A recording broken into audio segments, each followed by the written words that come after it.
sometimes technology doesn't work the way that you had planned or that you had hoped that it would. Welcome to Coaching Your Teachers to Greatness. My name is Sarah Kiefer, and I have a wonderful conversation with Susan Vincentz, and we talk about the thought process behind, the planning behind, and how to hopefully help you coach your teachers to greatness in this session.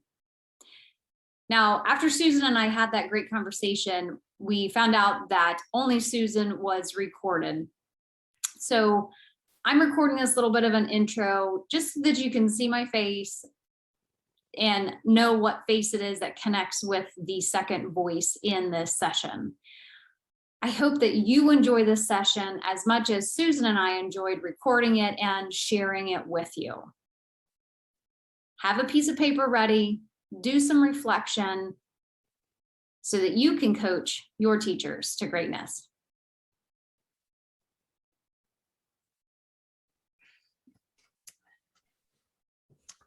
Hello, conference participants. Welcome to our session.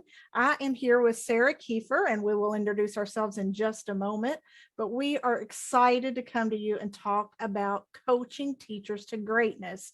Both of us are technology coaches, instructional coaches, and one of our passions is mentoring other coaches and showing them how you can help teachers work more effectively and more productively in what they do. So I am Susan Vincentz, and I am a technology integration specialist here in the Louisville area and Southern Indiana area. And I work for a private school system here in the area and work with K through 12 teachers.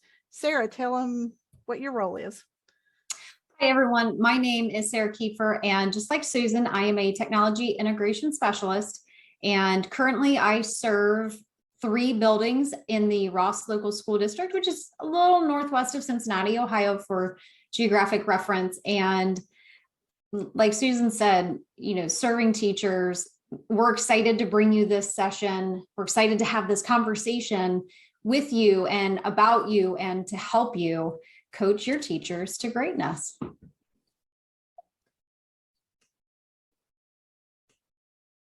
So go ahead, Sarah. We're going to describe what the role of a coach is here. So when Susan and I started brainstorming this session, we both feel like our jobs, Susan, I'm not going to speak for you, but I feel like my job is an amazing role that I get to play. Not only do I get to serve teachers, but I get to serve students, but I know all of those teachers that I'm serving are serving our students. So I'm honored to be able to do that. And we were talking about all of the different things that teachers describe us as. When you say, what is a coach? And specifically for us, technology coach, instructional coach, whatever kind of coach you're talking about that. So we tried a tool called Mentimeter, which is hands down, super easy tool to use. It's free. You could obviously pay to upgrade it, but we use the free version. And we threw this out to our PLN through Twitter, some Facebook groups, some other PLNs that we're a part of. And we just simply asked, what words do you describe for a coach? And this is the word cloud that was made. We had it open for, was it a week? About a week, yes. About a week. And we asked for up to 4 words from the participants that chose to be part of it. And you can see on the word cloud, the big ones in the center: innovative, flexible, creative, relationships. Those were things that Susan and I already felt very strongly about. So this was very reaffirming to me to see that other people felt the exact same way. Yeah, and if you look at it carefully, something that really stood out to me as I looked at it and preparing to present this session, all 4 of the 4 C words are in here. Collaborator is up there toward the top. We mentioned creativity, collaborative, critical thinker is in there somewhere. So, think about all of those words that we try to model for our teachers that we coach and the students that they serve. That's what we want to accomplish ultimately for our students. And look how those ended up in our word cloud. Yeah. So it was a really cool activity that we did about a month out from this session. And it was really nice to see how other people viewed us, because a lot of ways this reaffirmed exactly what I thought that I was doing. So I liked seeing that out of that. So as we got all the descriptions of a tech coach, we wanted to actually, find out what does this mean. So I went through several sources, and here was just a few of the things that I pulled out. And this can go for a technology coach, a digital learning coach, instructional coach, curriculum coach, whatever you're called. But think about some of the things that you do. You maximize those technology investments. So all of that technology that's been purchased by the district, your role, part of your coaching role, is to maximize those investments. In other words, make sure that they're used to the fullest potential, coaching your teachers along the way so that they feel more and more comfortable. And of course, you're supporting district and school initiatives, and Right. that's supporting the district vision, talking to your administrators, which we'll refer to as we kind of move forward, and then moving those teachers up that SAMR scale, the substitution, augmentation, modification, and that redefinition, trying to get those teachers up those levels. And not all of them are going to be on the same level at the same time, just like your students. And of course, focusing on those good teaching strategies and the use of technology, whatever that entails, whether you're more technology or instructional focus. So then in the EdTech magazine, I thought this was eye-opening. 70% of schools nationwide have had groups of new hires where 26 to 50% of them were incapable of using technology efficiently in their classrooms. So, even our newbie teachers, they're coming out of college and they're still from, our millennial generation and Gen Z and that kind of thing. And, they know how to scroll through and, use technology for entertainment and all of that stuff, but they're still not comfortable using technology in the classroom to serve their students. Do you have this experience? Do you see this with teachers coming out of college that you train, Sarah? I do. And I feel like the more veteran teachers look at our new hires, the young ones, the first year teachers, or the ones that only have a couple years under their belt, and they assume that they're super comfortable with technology.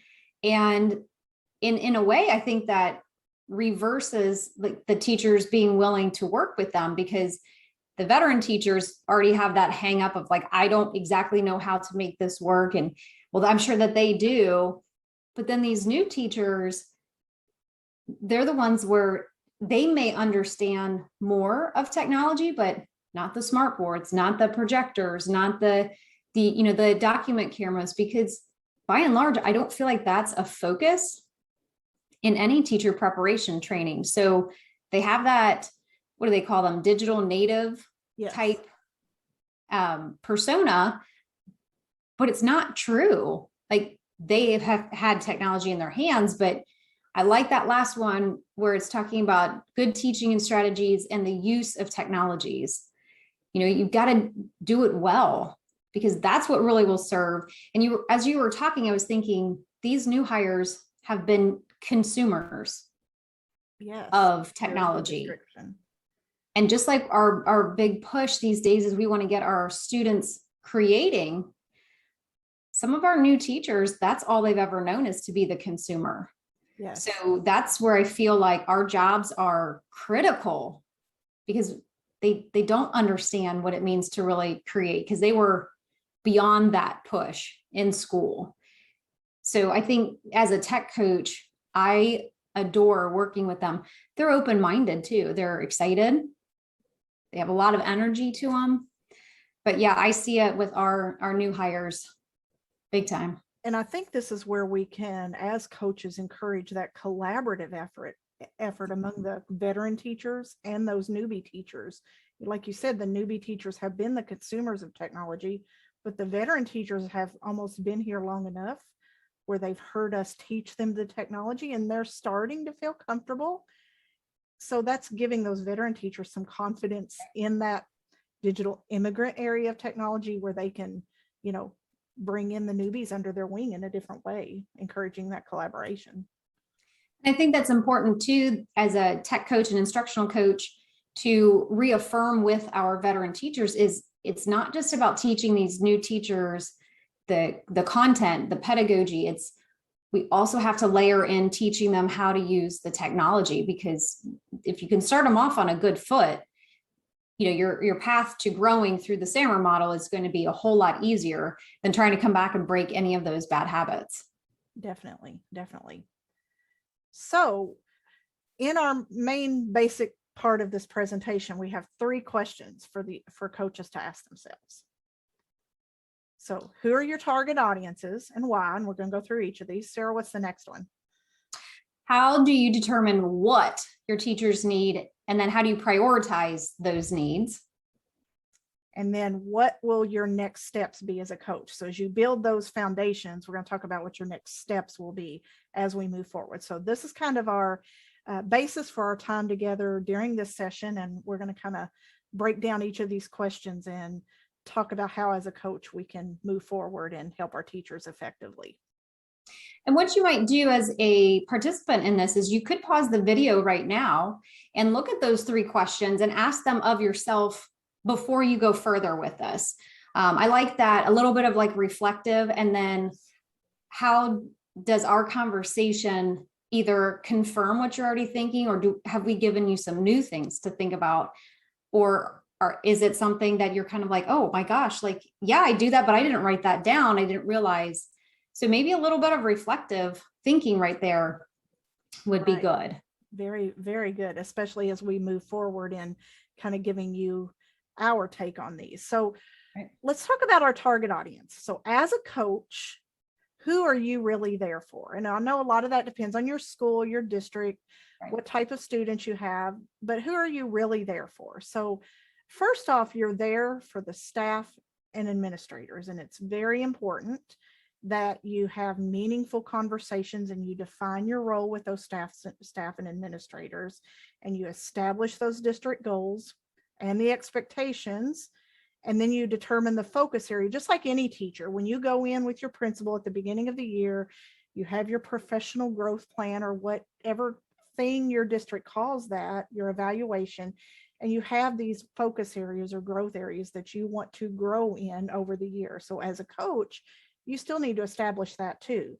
And then how are you as a coach going to be introduced to the teachers? So, one thing that I always encourage other coaches to do and remind myself to do every year is to have those conversations. So there's that conversation you need to have with the administrators. If you're serving 1 building or 3 buildings or 7 buildings, talk to each of those administrators and ask them what their expectations are of you for that building, because it might be different for building A than it is for building B, because these teachers are more veterans, or they're more new, or they need to know how to do this certain thing, or we have this new tool over here and this new tool over here, and then establish those expectations. So what are your experiences in these areas, Sarah?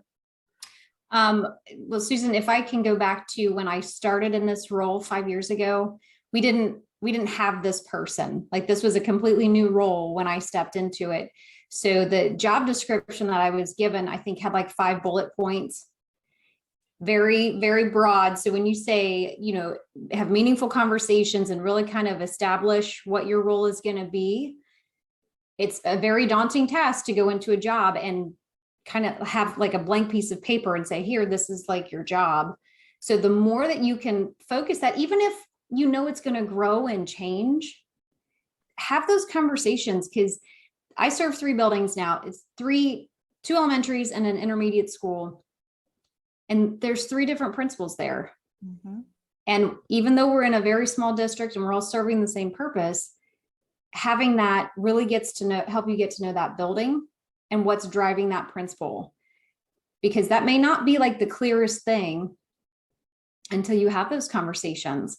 And you definitely want to keep in touch with that principal, because they're the leader of that school and you're there, like we're talking about, to support them.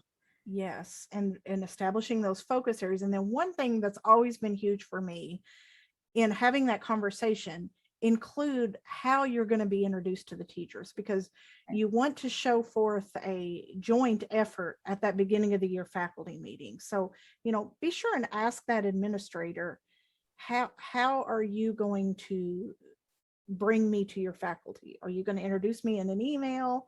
Or are you going to bring me to a faculty meeting?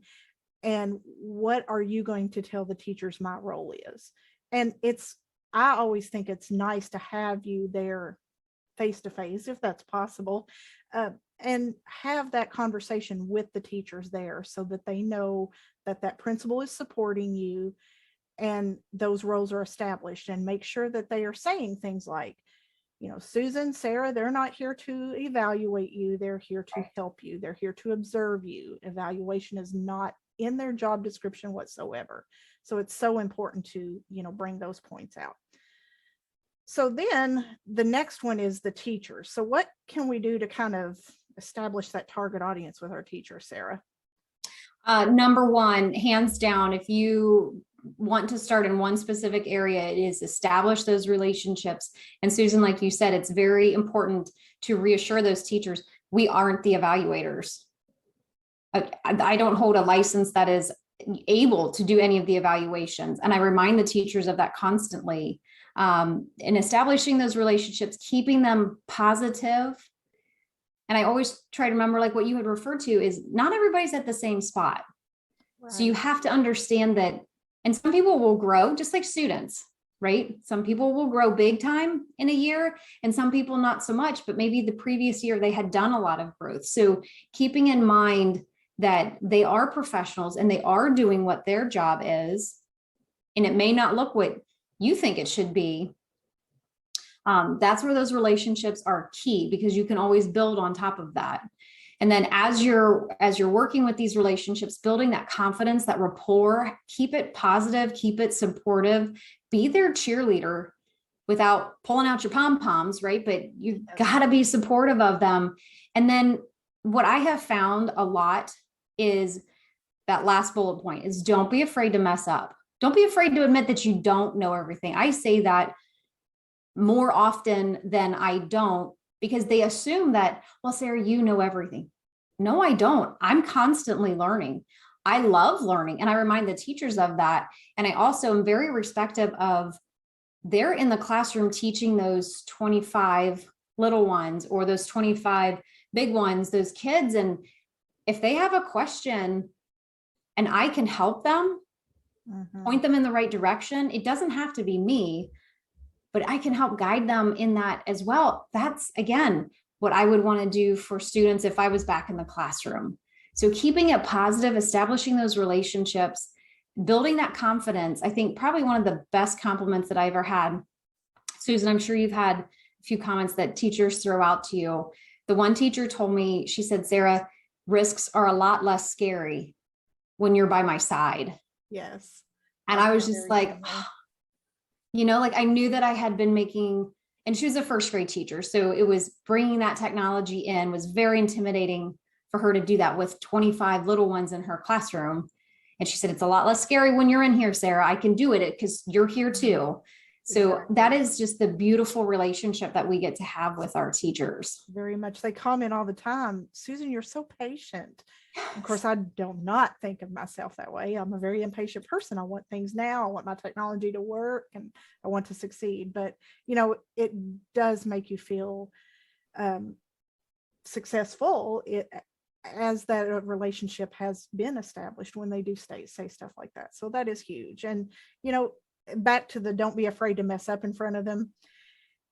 I think that's big because they know you're human. They right. realize, oh, she may not know everything, but she's going to try to find an answer the best that she knows how. And Susan, I think you've probably experienced this too, is when you mess up, being able to admit that, like, oh, I clicked the wrong key, or, oh, nope, that's not the shortcut, showing them how to, in a sense, recover from that, especially when you're in front of your group of students. I've had many teachers go, wow, I didn't even think to do something like that. And it's like, but guys, we're human too. Of course, we're going to make mistakes, and showing them how to be that human Yeah, I don't feel so bad when technology messes up during a presentation, because it kind of gives them the confidence of, oh, it's going to mess up on her too. And that's just that teachable moment of showing them how you can just roll with the punches. Yep. So that's huge. And then our other target audience is other tech coaches. And that's more in the sense of building your own PLN. And we've referred to our PLNs several times during this presentation. That's huge. You need people that you can collaborate with and ask questions. And, that's been huge as we've planned this presentation. Sarah and I have bounced off ideas with each other. That's been awesome. There's so many tech coach networks out there for coaches, instructional coaches, Twitter chats. Here in Kentucky, it has always been such a supportive team. I've been a tech coach for over 15 years now. I lose count every time I try to think of it. But ever since 2006, 2007, when I became a tech coach, each region of Kentucky has a group, and we have gotten together for years, as much as we can, monthly, every other month, and we're able to share ideas, what's going on in our district, things that we can take back. That's always been such a huge support system to me. What has been your experience with your PLN, Sarah? Same thing. And I think we are very fortunate to live in the world that we live in, because Susan, just to do this presentation, you and I have communicated via email, chat. We've hopped on a couple of Zooms. Go back 5 years. Could we really have done that? Goodness, no, not the way we've done it now, so quick and easily. And to know that on my phone, I can easily reach out to countless people, strangers, even, honestly. If you're talking these Twitter chats, you don't have to know anybody in them.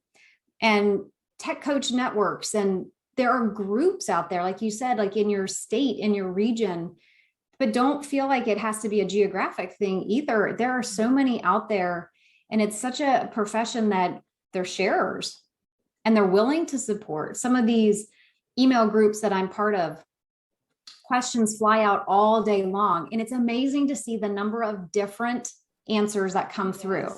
It's not usually ever one single answer. Some are more right than others, right? But it's that ability to reach out at a moment's notice through, social media, email, hopping on Zooms. I've done that with people in other districts. Like during the day, they're like, hey, just this, something isn't right. Hop on a video chat with them. And oh yes, how fortunate are we to be able to do that and have those audiences waiting for us? And then the last thing about that has to do with our target audience is other role models. So there's times when, we have to build those relationships across the board here that you can see across this staff and administrators, teachers, other tech coaches. But there's other ways that we as a tech coach need to stay motivated, and that's with other interest outside. So watching and listening to and focusing on other things that you're passionate about. The Olympics just happened, and I'm a huge Olympics buff. I love gymnastics, have since I was a little kid. And that's just something that keeps me motivated of, I get my work done. I accomplish my goals here in my career, and I've communicated with my PLN. Now I can concentrate on something else I'm passionate about. Just various things. I love podcasts. I love all of that thing. And that's what keeps me motivated and gets my mind off of, what happened at school that day, or how many problems arose that day, how many fires did I have to pull out. And what keeps me motivated is being able to come home in the evening most of the time, and hopefully at least do something that I'm passionate about before I lay down to go to sleep. It might be only 10 minutes of that, but hey, it's something to keep me motivated. What about you, Sarah? I think it's important to keep that other part of your brain active, because I don't know about you, but I love running. Running is like my time to decompress, even though I do it early in the morning. But a lot of times those problems or those hiccups that have happened, I'm in my run and I'm enjoying it, and something just like pops into my brain. I'm like, oh, I should try this. So it's like when you step away from it and you give yourself a break, and truly, I do believe that's what it is. You're giving yourself a break from this, and you're able to go off and, use your brain in a different way. Maybe it's doing, crafty things. I love DIY, and just putting your brain to use in a different way allows me to come back to it rejuvenated and happy again to be back to it. Because we're going to have problems, right? We're going to be dealing with emotions and stress in our jobs. So to give yourself that little bit of a break, and sometimes you need a little bit bigger of a break, it's just incredible to be able to reach out and do something different. Right. We talked about, best practices for teachers back when so many of us were on remote virtual learning. Take time for yourself. Don't be on that computer so long during the day. Take some time off. And as a coach, you have to step back. You cannot, even though you want to, and I'm guilty of it as anyone, and I have to really stop myself. So I really have to turn myself off on the weekend. I do answer emails at night sometimes, kind of depending on what it is, if it's a quick answer. But I really try to treasure my weekends and keep those to myself and not answer any emails on the weekends. It's just something personally that I've tried to do the past couple of years, and that's really helped. Then on Monday morning, I'm fresh and new and able to tackle the week again. And another thing too, Susan, like when you're talking about that, is in a lot of ways, you have to set those boundaries for yourself. Mm-hmm. And Susan's boundaries probably look different than my boundaries. She's saying she's trying to take a break from her emails on the weekends. That's great. If that doesn't work for you though, like don't feel bad about it. You have to really dig in and say, what is appropriate for me, my family, like what's respectful for myself. But you're right, Susan, like it's that, what is that old adage where, you have to put on your own air mask before you can begin to help other people. We have to do that too, because we're no good for anybody if we're crabby, grumpy, tired. That's not going to help anyone grow. It's not going to help our staff and administrators move forward the initiatives they want to. It's not going to inspire our teachers to want to work with us. The other tech coaches, if you're crabby and grumpy all the time, they're not going to want to, work with you either. So that's a very important part that you have to take care of yourself to make sure that the rest of the people can be taken care of too. Very good. Yeah. So let's move on to our next question. So we've established our target audience now. So Sarah, what do we got going on next? Big question, Susan. How do you determine and then prioritize your teachers' needs? Because everybody needs something different, right? And they need it when?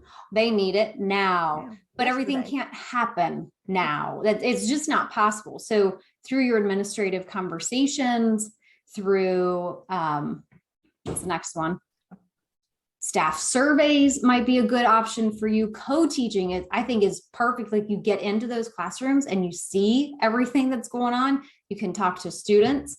You can see how the teachers are or maybe are not utilizing something. Use your five senses.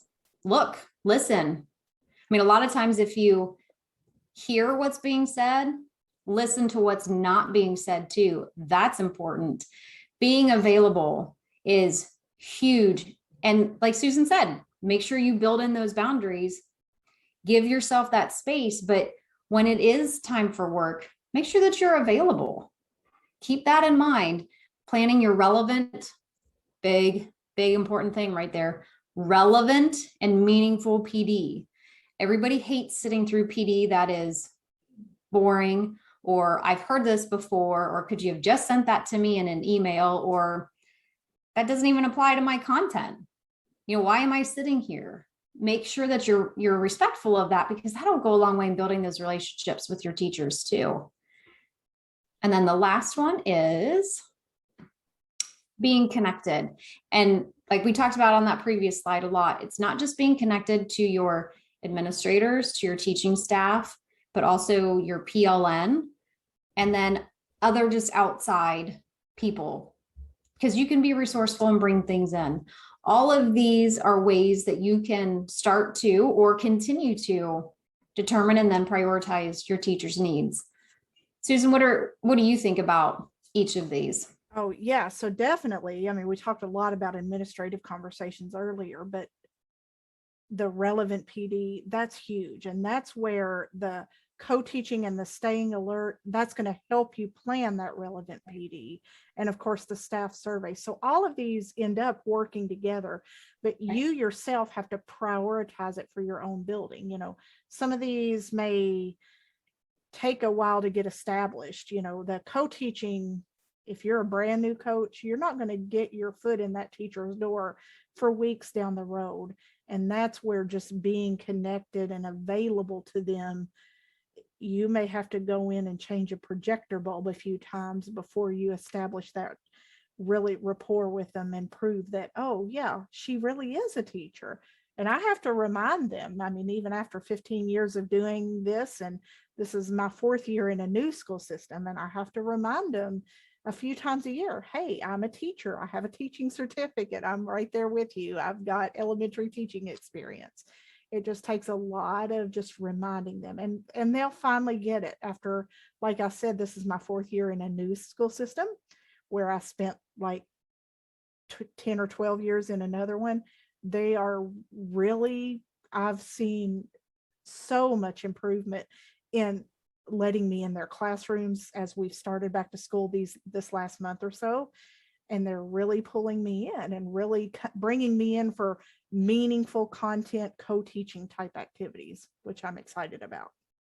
And Susan, I would say that you've probably in those last 4 years, if I were to make a guess, you were available to them when random little things popped up. You tried to connect with them by staying alert, hearing conversations in the hallway.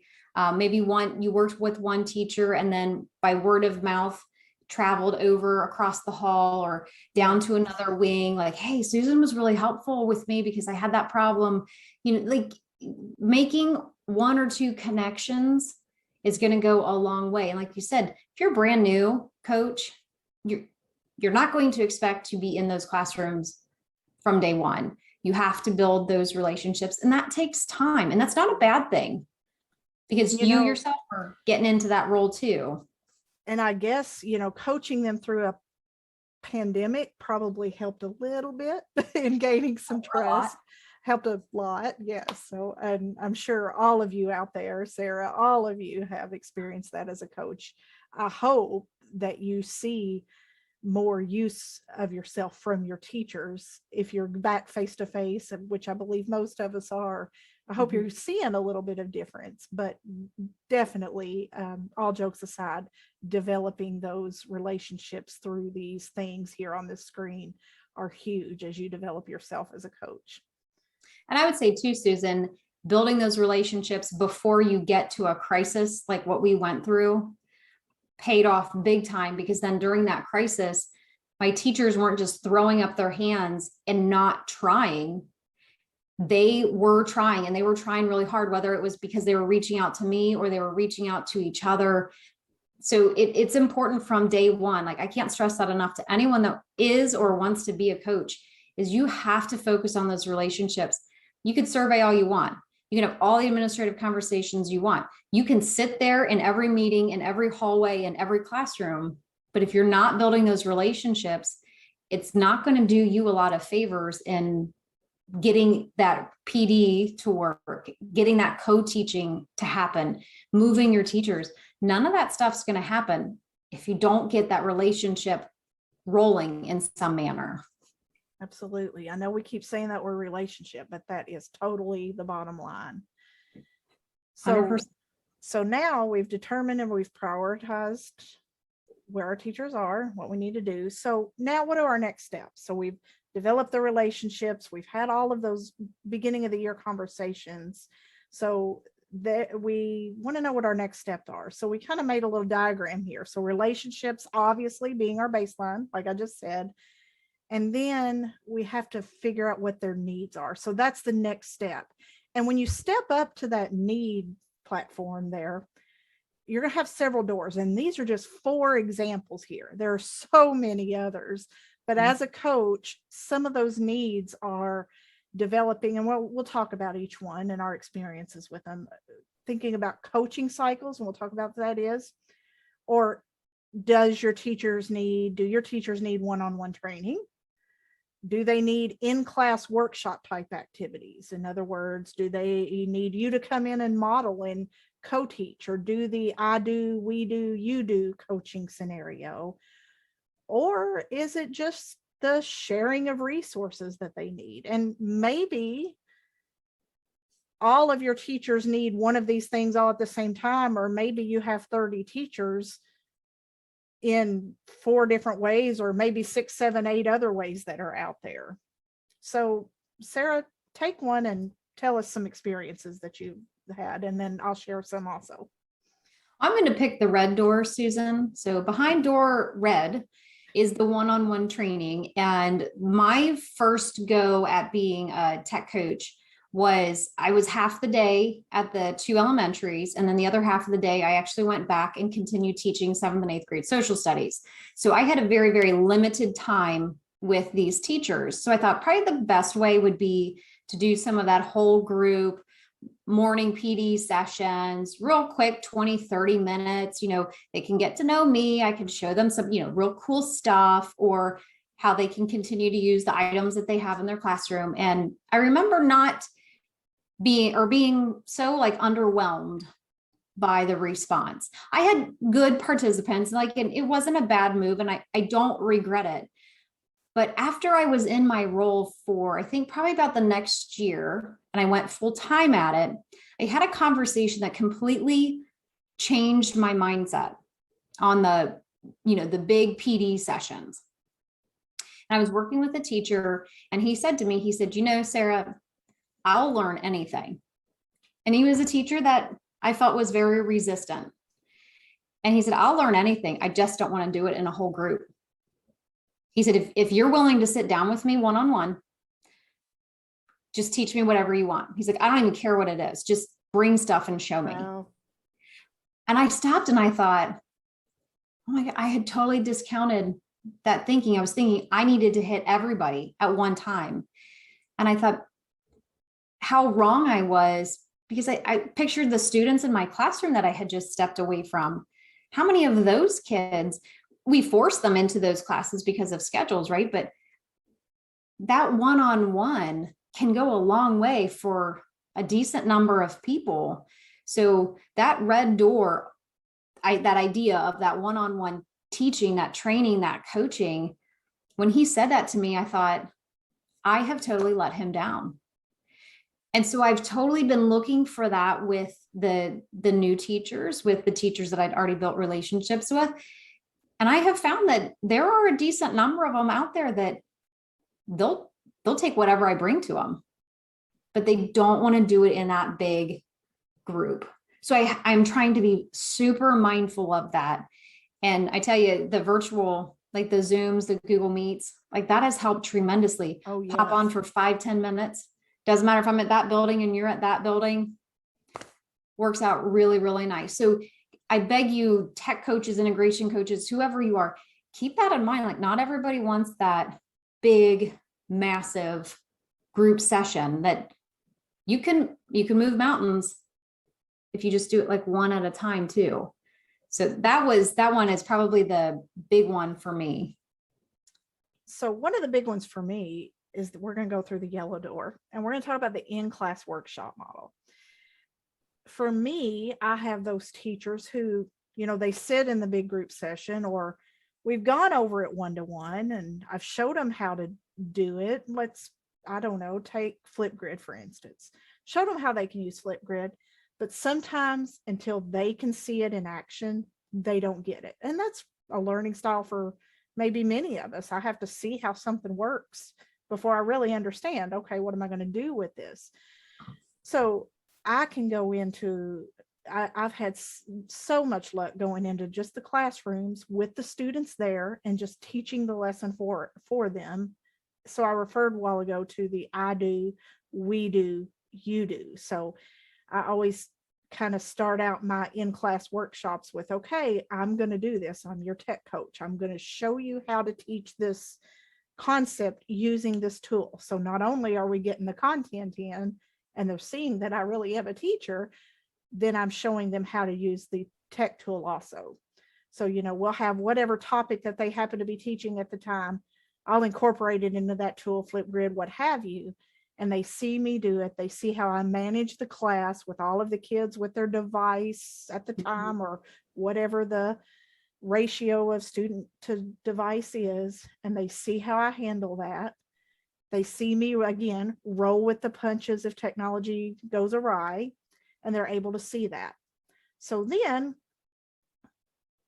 later on in the class, or another day, I may come back in another week and we'll review it again. They'll be on the next, moving on to the next lesson, but we still want to use Flipgrid or what have you. Then we do it together. I kind of maybe start it out, and then I try to throw it over to them and let them have as much control as possible. And then I turn them loose. And like we do with our children, we have to let them fly. And whether they want me in there observing, but I want them to do it by themselves without me trying to do anything. And that's the same way hopefully a good practice and strategy you use with your students is I do, you show them, we do it together, we practice together, and then you turn them loose and then they do it themselves. So that's been a huge one for me. What about others, Sarah? Do you have examples of some of the others? I'll pick the green door, sharing resources. There is a fantastic tool that I adore, and it's called Wakelet.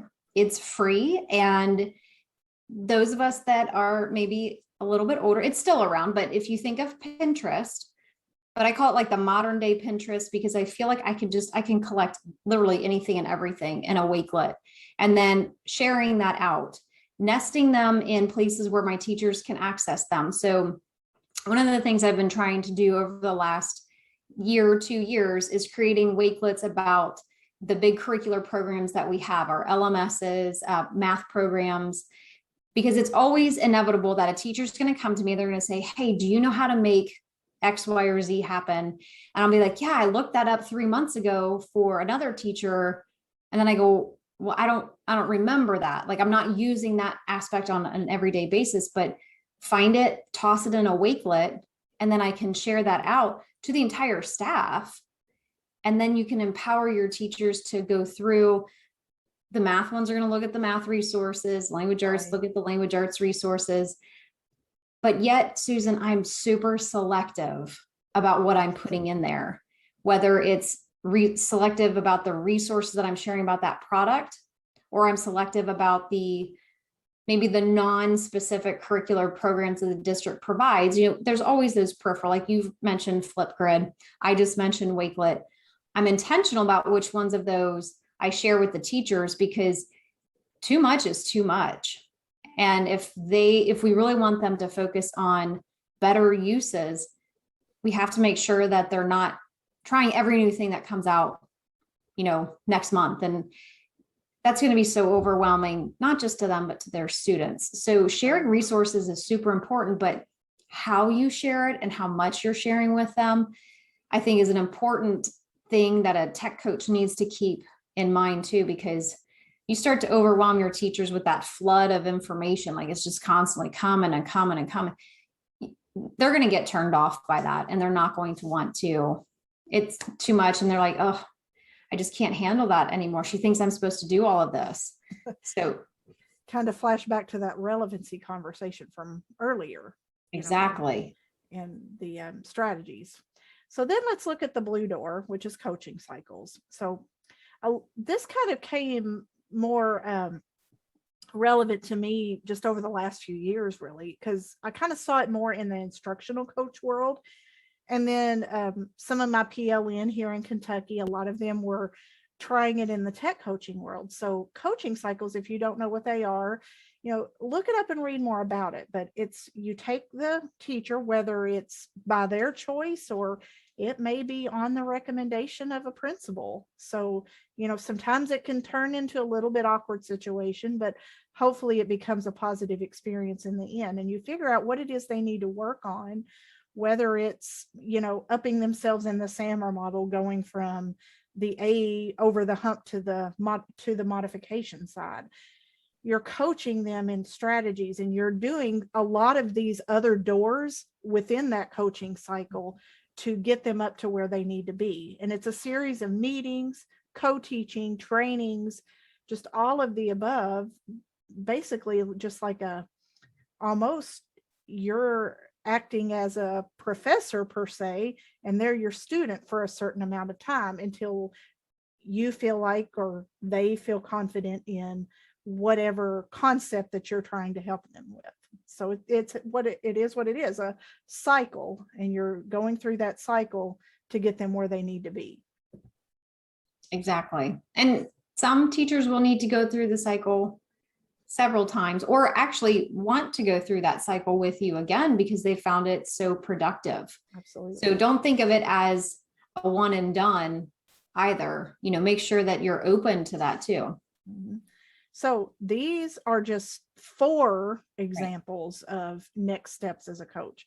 There are so many others out there in ways that you can be a productive, successful coach in doing all of these. And then, all of these 4 doors could have branches on their own. Like Sarah was talking about how you share resources and what resources you share. That can take the form of various things. Like she said, she uses a Wakelet. I use my YouTube channel, and I find the relevant topic for my teachers each week and share that on a Tuesday each week. So just so many different ways that has to do with the makeup of your staff that you are serving.